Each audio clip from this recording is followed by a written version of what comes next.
16. Here in Iowa, Senator Ted Cruz is locked in a brutal battle with Donald Trump, trying to win Republicans and win this state. Will it be enough? I caught up with Ted Cruz on the trail here in Iowa.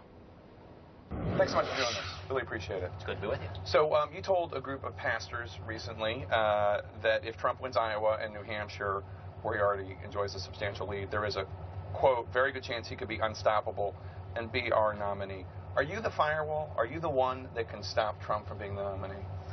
Look, I'll leave political punditry to other folks. This is your punditry. What I can tell you is that we are competing hard here on the ground in Iowa. We're competing hard on the ground in New Hampshire, in South Carolina, and Nevada.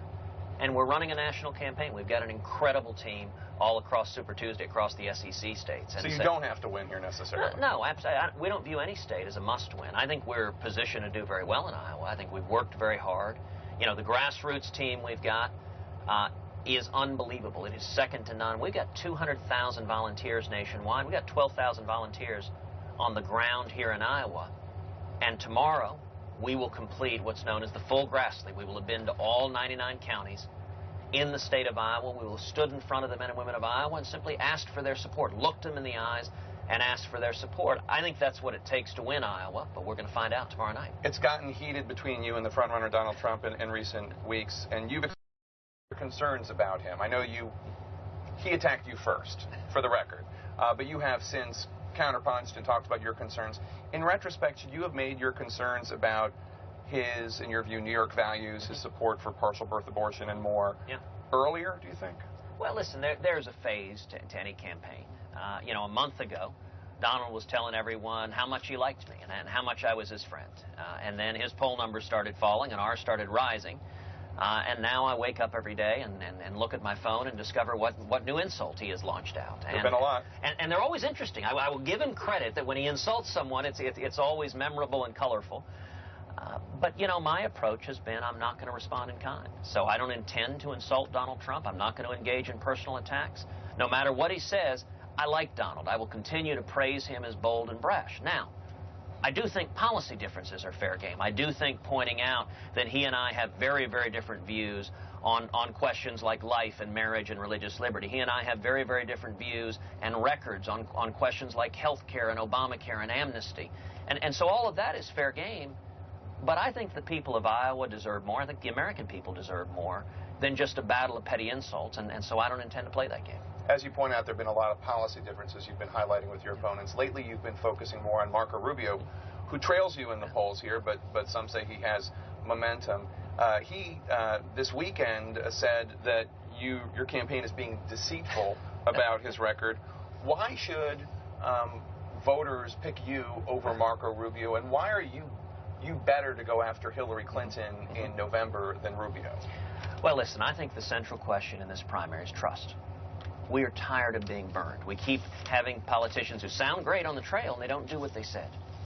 If you look at when Marco and I both ran for Senate, when Marco ran in Florida, he promised the men and women of Florida he would lead the fight against amnesty. In Texas, I promised the men and women of Texas I would lead the fight against amnesty. We made the identical promises. But when we got to Washington, he and I made very different decisions. He decided to break the promise he made to the people who elected him. And he joined with Chuck Schumer and Harry Reid and Barack Obama.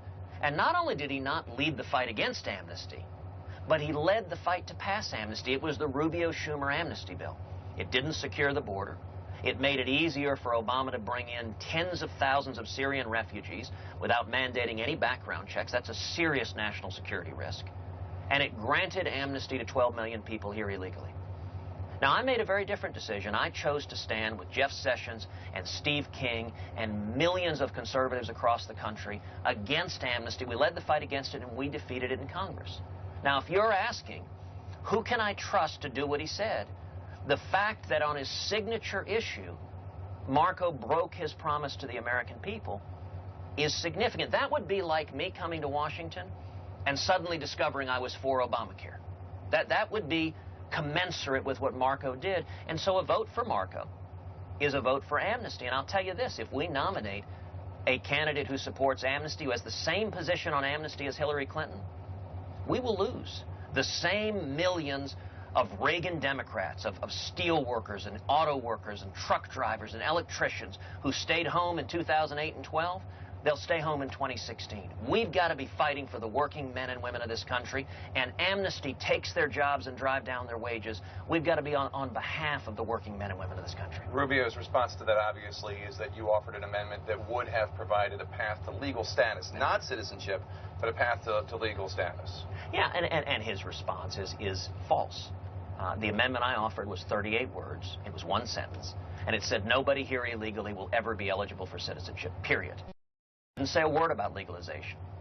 I don't, and the differences are very clear now. Marco supports amnesty, he supports legalization, and he supports citizenship today as a presidential candidate.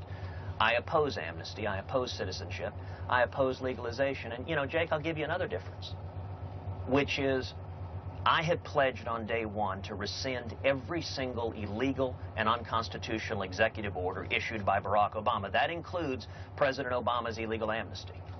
Marco has gone on Univision in Spanish and told Jorge Ramos he will not repeal, he will not rescind Obama's illegal executive amnesty on day one. He says you can't do it overnight, and he won't do it. Now, that's a sharp difference.